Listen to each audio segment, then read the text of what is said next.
Europe 1, bonjour.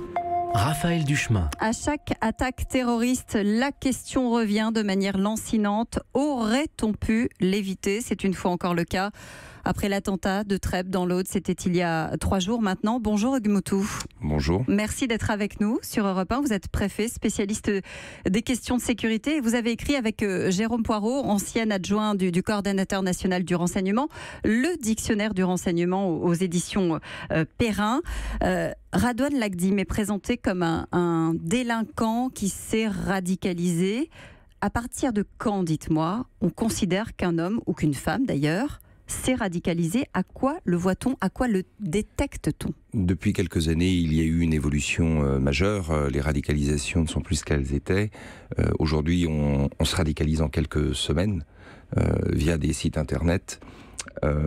Et auparavant, bien évidemment, c'était une véritable doctrine religieuse qui prenait plusieurs mois, plusieurs années. Le problème aujourd'hui, c'est qu'on a affaire à un terrorisme qui est endogène.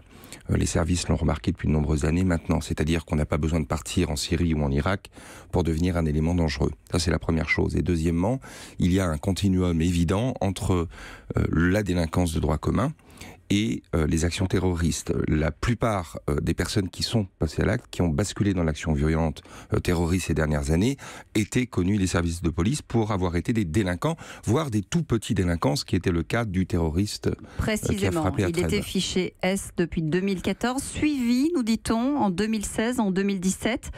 Et pourtant, aucun signe de passage à l'acte n'avait été détecté.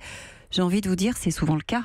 Alors, il était fiché non seulement S, il était fiché pour également comme personne radicalisée. Il était également, semble-t-il, dans le fichier Christina.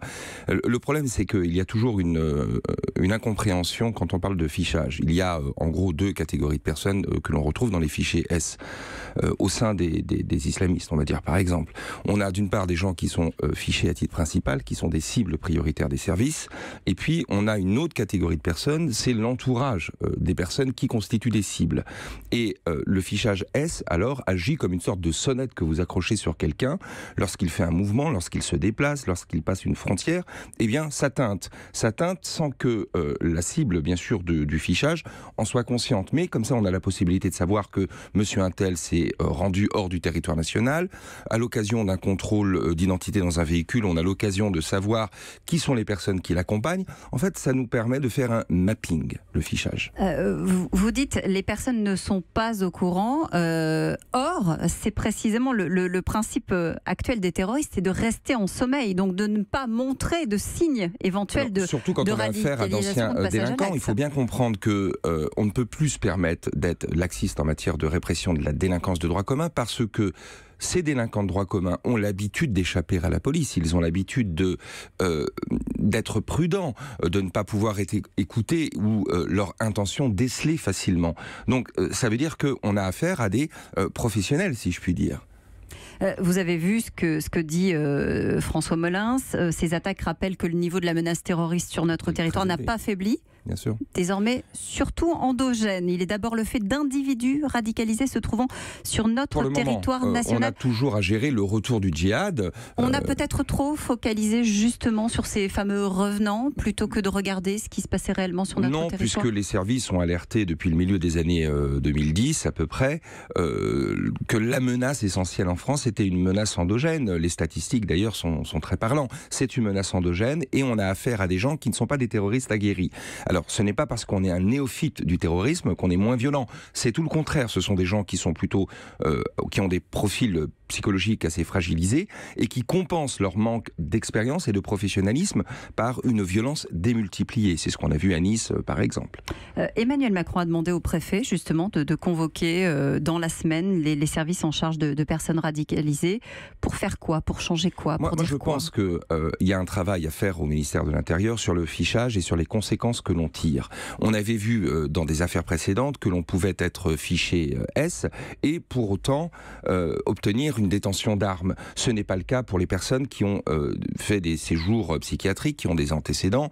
On sait qu'il faut là des certificats médicaux spécifiques pour leur permettre, ce qui paraît incroyable quand même, leur permettre de détenir une arme.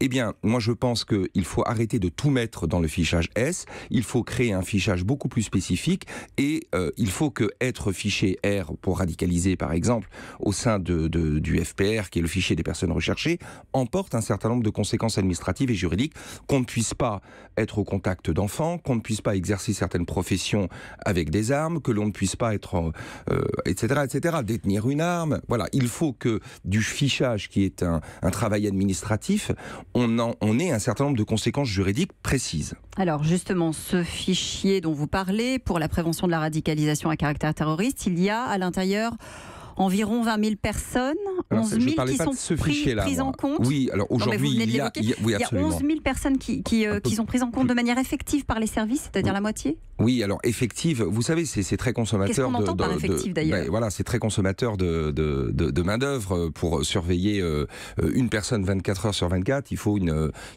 beaucoup de personnes, il faut beaucoup de monde. Donc c'est très consommateur d'effectifs, c'est très consommateur de budget. Et puis vous savez, vous mettez sur surveillance technique ou humaine quelqu'un pendant 2 mois, à partir du moment où vous n'avez pas de résultat, de toute façon, vous ne pouvez plus juridiquement continuer à la surveiller. On vous demande de faire des choix. On ne peut pas mettre sur surveillance, Dieu merci, dans notre démocratie, toute la population. Gérard Collomb avait dit au début de l'année 2018, cette année sera la grande bataille du renseignement. Ça y est, on y est, clairement.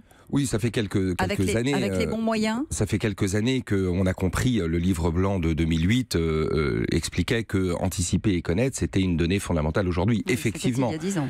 C'était il y a 10 ans. Il faut toujours donner davantage de moyens. Et c'est vrai que la guerre contre le terrorisme, elle est sur les théâtres extérieurs d'opération, mais pour les Français, c'est une guerre de l'ombre. Il faut donner davantage de moyens à la fois à la DGSE, à la DGSI.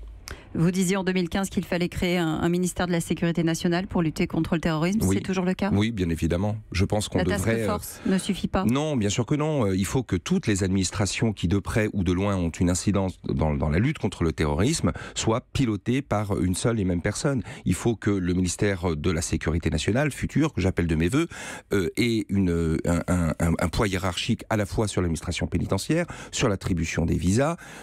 Il y a beaucoup de choses à faire, à mon avis. Il faut coordonner tout ça. Merci Hugues Moutou d'être venu nous en parler. Je rappelle le titre de votre livre, Dictionnaire du renseignement, sous votre direction et celle de Jérôme Poirot. C'est paru aux éditions Perrin. Merci. Europe 1.